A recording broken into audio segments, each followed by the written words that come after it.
नमस्कार साथियों, एक बार फिर से आपका नए वीडियो में स्वागत है। आज हम चर्चा करेंगे राजस्थान के हुए विधानसभा 7 सीटों पर हुए उपचुनाव के नतीजों पर हम आज चर्चा करेंगे और तमाम समीकरण पर भी हम चर्चा करेंगे और फलोदी सट्टा बाजार भी क्या कहता है, किस पर कितना भाव लगाता है, उस पर ही हम चर्चा करेंगे और राजस्थान के एग्जिट पोल के बारे में हम आज विस्तार से चर्चा करेंगे।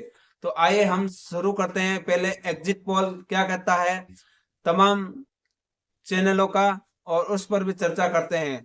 तो सर्वप्रथम बार हम चर्चा करते हैं बीजेपी। तो तमाम एग्जिट पोल के अनुसार बीजेपी की एक बार 7 विधानसभा सीटों में से 5 से 6 सीटें आने की संभावना बताई जा रही है। तमाम एग्जिट पोलों में 5 से 6 सीटें बीजेपी के खाते में आ सकती है। और बात करें कांग्रेस की, तो 1 से 2 सीटें बताई जा रही है कि कांग्रेस की आ सकती है। 1 से 2 सीटें कांग्रेस की आ सकती है। और बीएपी 1 से 2 सीटें भी उनकी भी बताई जा रही है। 1 से 2 सीटें बीएपी की भी आ सकती है, जो आदिवासी पार्टी है उसकी। और तीसरी चौथी पार्टी हनुमान बेनीवाल की आरएलपी पार्टी की 0 से 1 सीट बताई जा रही है कि उनके भी वो एक ही सीट पर चुनाव लड़ रहे हैं, वो है क्यूंसर का। तो 1 सीट उनकी खाते में आ सकती है। तो आइए हम चर्चा करते हैं पहले राजस्थान की सबसे हॉट सीट कहे जाने वाली क्यूंसर विधानसभा की, जहां पर एक तरफ है राष्ट्रीय लोकतांत्रिक पार्टी के सुप्रीमो हनुमान बेनीवाल की धर्मपत्नी कनिका बेनीवाल चुनाव लड़ रही है, मैदान के अंदर ताल ठोक चुकी है। और दूसरी ओर भारतीय जनता पार्टी के उम्मीदवार रेवंत राम डांगा, जो इस बार दूसरी बार चुनाव लड़ रहे हैं। पिछली बार हनुमान बेनीवाल के सामने चुनाव लड़ा था, जो सिर्फ 2000 वोटों से पीछे रह गए थे। कहीं ना कहीं हनुमान बेनीवाल का ये गढ़ कहा जाने वाला क्यूंसर धीरे धीरे हनुमान बेनीवाल की पकड़ से धीरे धीरे खिसकता चला जा रहा है। उनसे पहले नारायण बेनीवाल चुनाव लड़े थे, जो सिर्फ 4000 वोटों के अंतर से जीते थे। और उसके बाद हनुमान बेनीवाल सिर्फ 2000 वोटों से जीते थे। तो कहीं कहीं ना कहीं हनुमान बेनीवाल का ये गढ़ कहा जाने वाला धीरे धीरे खिसकता हुआ नजर आ रहा है। क्या इस बार 2024 के अंदर हुए उपचुनाव के में हनुमान बेनीवाल अपनी सीट बचा पाएंगे या नहीं?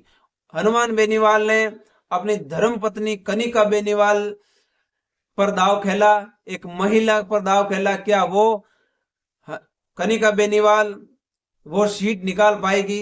ये तमाम आज फलोदी सट्टा बाजार क्या कहता है उसके अनुसार कि हनुमान बेनीवाल की पार्टी कहीं ना कहीं ये सीट निकाल सकती है। फलोदी सट्टा बाजार कहता है कि भाई जो क्यूंसर की सीट है वो हनुमान की झोली में आ सकती है, हनुमान बेनीवाल की झोली में आ सकती है। और जीत का अंतर बताया जा रहा है कि रेवंत राम डांगा और हनुमान बेनीवाल की पार्टी के बीच में 2-3 हजार का वोटों का ही फासला रह सकता है। पर ये मामला है वो बड़ा कांटे का मुकाबला है। इसमें कोई भी जीत सकता है और कोई भी हार सकता है। ये बड़ी रोचक होगी मुकाबला। और बाकी तो सब आने वाले 23 तारीख पर नतीजों पर ही मालूम पड़ेगा। कहीं ना कहीं ये कांटे की टक्कर है। हनुमान बेनीवाल इस बार अपनी धर्मपत्नी को टिकट दिया है और उनको चुनाव लड़ा रहे हैं। हनुमान बेनीवाल की क्यूंसर के अंदर बहुत ही अच्छी पकड़ है। यहाँ पर जाट फैक्टर ज्यादा काम करता है। कम से कम 70,000 से वोट जाटों का कहा जाता है। तो इसी प्रकार हनुमान बेनीवाल की पकड़ यहाँ पर काफी मजबूत बताई जा रही है। परंतु पिछली बार रेवंत राम डांगा ने बहुत अच्छे वोट लिए थे, सिर्फ 2000 वोटों से पीछे रह गए थे, क्योंकि कम से कम उन्होंने भी जाट फैक्टर का हनुमान हनुमान बेनीवाल के बाद रेवंत राम डांगा की भी पकड़ बहुत अच्छी पकड़ है। हर गांव में उनकी बहुत अच्छी पकड़ है। रेवंत राम डांगा ही हनुमान बेनीवाल की पार्टी आरएलपी से ही निकलकर बीजेपी में शामिल हुए थे पिछले 7-8 महीने पहले, और वो चुनाव लड़ा था हनुमान बेनीवाल के सामने। तो कहीं ना कहीं डांगा भी बहुत अच्छी टक्कर दे रहा है। और दूसरी तीसरी तरफ कांग्रेस कांग्रेस इस मुकाबले में कहीं नजर नहीं आ रही है। लोग तो ये भी अनुमान लगा रहे हैं कि कांग्रेस की क्यूसर के अंदर जमाम जब्त होती हुई दिखाई दे रही है। 10 से 15 हजार से ज्यादा वोट वो नहीं लेके आएंगी। बीजेपी और हनुमान बेनीवाल करीबन 80 हजार से ऊपर भी दोनों पार्टियां वोट लेती हुई नजर आएंगी। तो कौन जीतेगा कौन हारेगा ये तो वक्त ही बताएगा। 23 तारीख को नतीजे आएंगे और उसके बाद ही पता चलेगा कि हनुमान बनीवाल अपनी साख बचा पाएंगे या नहीं बचा पाएंगे। और तमाम एग्जिट पोल की माने तो हनुमान बेनीवाल की पार्टी ज्यादा नहीं तो 2000 वोटों से ही जीतेगी, परंतु वो जीत के निकाल लेंगे। हनुमान बेनीवाल ने इस बार गांव गांव ढाणी ढाणी के अंदर सभा की और अपने बड़े बड़े नेताओं के साथ उन्होंने बड़ी बड़ी सभा भी की। दूसरी तरफ रेवंत राम डांगा के साथ में रिचपाल मिर्दा, ज्योति मिर्दा, नागौर की पूर्व सांसद ज्योति मिर्दा और उनके साथ बड़े बड़े नाम थे। सतीश जी पूनिया,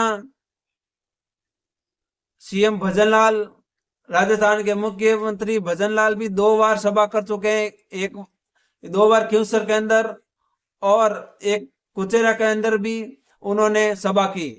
तो वो भी काफी फर्क पड़ेगा। हनुमान बेनीवाल ने कहा कि कोई भी आ जाओ, इस बार सीट तो हम ही जीतेंगे।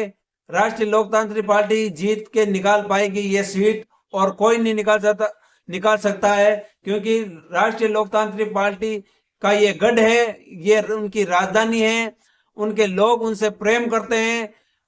हनुमान बेनीवाल का दावा है कि वो जवानों, किसानों और मजदूरों के लिए ही अपनी पार्टी बनाई थी।